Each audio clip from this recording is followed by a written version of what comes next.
Jamie Daffner here on Volcanoes TV. We just witnessed a walk-off win for Hillsboro, 5-4 at the hand of the 2014 defending Northwest League champions. A tough loss for the Volcanoes, who again left 14 runners on base, 8 of them in scoring position.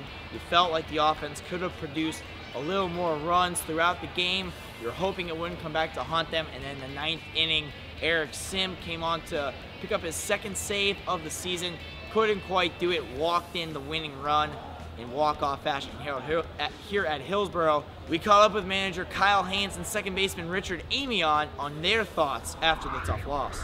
First, Nick Gonzalez, 2 runs in the first inning, and really settles down there. Well, I mean, it's a sign of a good pitcher. He didn't have his good stuff today. He didn't command the ball that well, and still gave us a chance to win the ball game. Most other pitchers, that game's 5, 6, 7 runs within 2 innings, and we're playing catch-up the whole game, and the game's probably over by the 5th inning. And you're just kind of praying for a couple big innings. But Nick settled down. The first 2 innings really were not him at all, and he still found a way to limit the damage, give us a chance to fight back, which we did. Proud of that.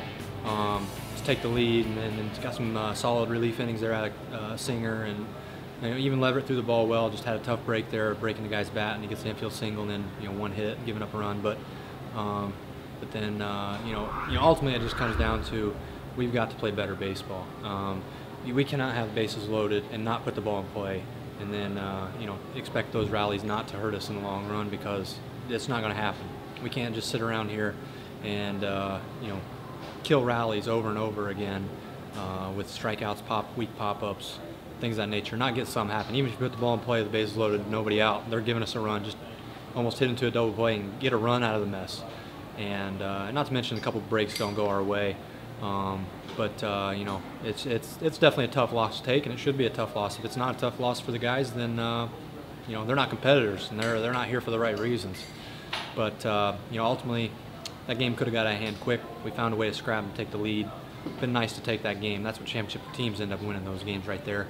We put ourselves in a position to win it. We just didn't pull it out at the end. Is there anything that you tell your hitters in those situations, maybe just to kind of change their approach from what has been going on the last 2 nights? Yeah, I mean, they say the definition of stupidity is doing the same thing over and over again and expecting a different result. So yeah, we've had talks with them, and we'll continue to talk with them. There's young hitters; they're going through growing pains.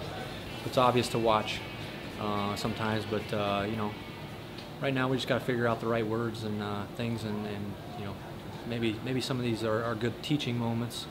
And if nothing else, maybe we can use these as a moment to, give them something to work on and say, hey, guess what? It ain't working. You can tell us it's working, but it ain't working. So it's very important and very vital that we use these as learning moments and get past them, not continue to do the same thing over and over again. I believe with time, the hits will start falling. It's early in the season. We can't really worry about getting the hits. They're just gonna happen. A lot of guys hit balls, they just get caught, deep fly balls. So, just have to keep doing what we're doing, put the ball in play, and things will happen for us. Talk about how your staff's been helping you stay in the game and keeping you in these opportunities where you could maybe get some more victories. Well, our pitching staff has done a great job this year. They've held everybody to maybe 2 or 3 runs a game, so it makes it easier on us as an offense. We don't have as much pressure. All we have to do is put up a few runs and we can win the ball game. And, we believe in them, so that's all we have to do. Anything that stands out to you particular about this team and this clubhouse? We have great chemistry all around the clubhouse, and I think that's what's going to lead us to big things this year, because everybody can, if you have a bad day, the next guy will pick you up with words and with action on the field. So it's a really good environment in the clubhouse this year. So there you have it. The offense still optimistic that they can push across that big hit, and still, of course, plenty of time left. We have 70 more games of Northwest League action. For all of the action the rest of the season, make sure you're staying tuned to Volcanoes TV. I'm Jamie Daffner. Good night.